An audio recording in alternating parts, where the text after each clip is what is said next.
How can you be healed spiritually this Lent? In 2003, it would have been hard to predict what was about to happen in professional British cycling. Since 1908, British riders had won only one gold medal in the Olympic Games, and in 110 years, they had never won a single Tour de France. Their performance was so mediocre that some top manufacturers refused to sell them gear because they thought it would hurt sales if other pros saw them using it. But that year, they hired Dave Brailsford as a coach. And he had really a simple philosophy. He reasoned that if you can just break down everything involved in riding a bike, and then if you could just make a 1% improvement in each relatively small thing, and you kept doing that, all those gains would end up making a significant impact on the team's success. So they got better seats, put alcohol in the tires for a better grip. They wore electric shorts that kept their muscles at the optimum performance temperature. They even tried different kinds of massage gel. They learned the best way to wash their hands to prevent colds. They got the best pillow and mattress for each rider's sleep. Now, these things, they seem so silly, but the results were spectacular. From 2007 to 2017, British cyclists won 178 world championships, 66 Olympic or Paralympic gold medals, and they captured 5 Tour de France victories. Today, we observe Ash Wednesday. It's the first day of the season of Lent. And I'm asking you, what small change could you make to your daily life that would have a transformational spiritual effect in 40 days? My mission tonight is very simple. It's to offer you a suggestion. The ancient prophet Isaiah writes, "Then your light shall break forth like the dawn, and your healing shall spring up quickly." For 2,000 years, Christians have used this 40 days before Easter to focus on spiritual growth. It's a time just to move more deeply into the life of God. And for that reason, I love Lent. It gives me the chance to take on a spiritual discipline or focus that will change who I am for the better. And some of these things that I've done, they've changed me forever. Usually on this day in church, a priest will put ashes on our forehead and say, "Remember that from dust thou art, to dust thou shalt return." And Ash Wednesday does remind us of our death. And it does so not out of a morbid preoccupation with our finitude, but it is the recognition that nothing other than God will last forever. It's a reminder of just how precious the people, the experiences of this moment are. It is a way of God saying to us, this is your time. So Jesus gives instructions about how to be transformed spiritually. He talks about giving money to the poor, prayer, and fasting. He reminds us to be careful not to ruin the power of our faith by using it for another purpose, for instance, to impress others. He says, whenever you pray, do not be like the hypocrites, for they love to pray so that they may be seen by others. Jesus isn't saying that you should keep your faith a secret, only that we should use our spirituality for its intended purpose. I love the Greek word hypocrite. Back then, it meant just the same thing it does today, a hypocrite, someone without what we call integrity, someone whose actions don't match what they say they believe. But the Greek word also had another meaning. It meant interpreter or actor. Now, make no mistake, we do this kind of acting all the time. We pretend to be something that we're not. We act as if we're competent or smart or desirable or successful. We act as if we're righteous, friendly, normal. Some of us act as if we're perfect. And we do all these things when we're not. So much of what we do comes out of this desire to control how others perceive us. So much of our life is simply pretending.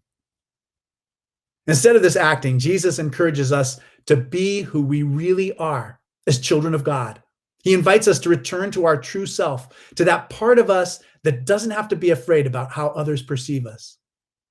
One important way that Jesus does this is by reminding us of a truth. He says, where your treasure is, there your heart will be also. Your treasure may be a mansion in Pacific Heights, a prestigious career, a social media following that's huge, a perfect family, or just being happy. And Jesus teaches us to redirect our energies from a focus on accumulating physical things and social standing to spiritual well-being and wholeness. There's a falsehood that nearly all of us live by much of the time. We talk and act as if our outward circumstances are what will really make us happy. We say that we'll be happy after we make the varsity baseball team or get accepted to a prestigious college, or after we pass the bar exam or make partner or receive our degree. We say that we'll be happy after we retire. And in doing this, we wish our lives away. In particular, we assume that success will make us happy. The truth, however, is that we were not made to be satisfied by these things. Happiness does not come from outside in. It begins in our heart. And it is only by being in harmony with God that we will ever feel whole. Hoping to derive joy out of success is like trying to put molasses in the gas tank of an automobile designed to run on petroleum fuel. We are made to run on God's Spirit, and nothing else will satisfy us. Now, I know that many of you have the same experience. We know so many people who are successful beyond all imagination, but mostly they're just not any happier than other people. And here's the secret. If happiness is defined as something that is only possible on the other side of success, we never really get there. As soon as we achieve that success, it is almost instantaneously not enough because we're already longing for the next thing. The goalposts are always moving. The sales quotas are always being adjusted.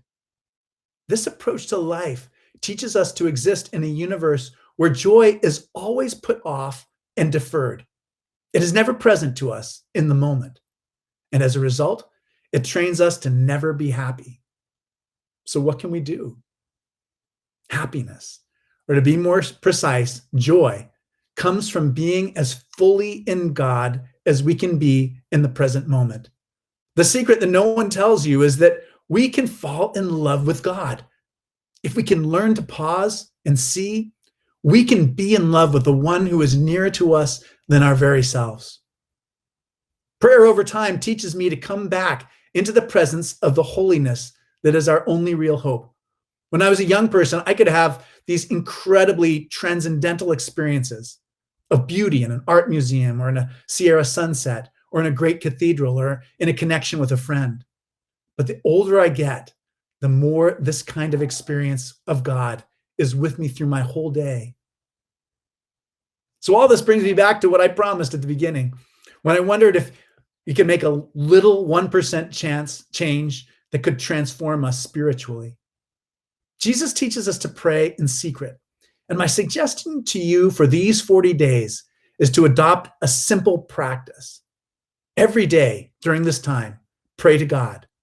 Every day, thank God for 3 things you are grateful for 3 new things that you noticed about how the Spirit is alive in our world. You might even write them down in a kind of spiritual journal. Brothers and sisters, siblings of all kinds, do not store up your treasures on earth. Leave them behind as you journey inward into the heart of God. Let prayer, let gratitude, let them change your life over the next 40 days. I look forward to hearing about your spiritual adventures. Now, Jude tells me that the practice for this gathering tonight is to have 2 questions to think on. So my 2 questions are simple. The first one is, what are you grateful for? And the second question I have is, have you ever tried a spiritual practice or discipline? Thanks so very much for listening to me, and I look forward to learning more about what your exploration brings you.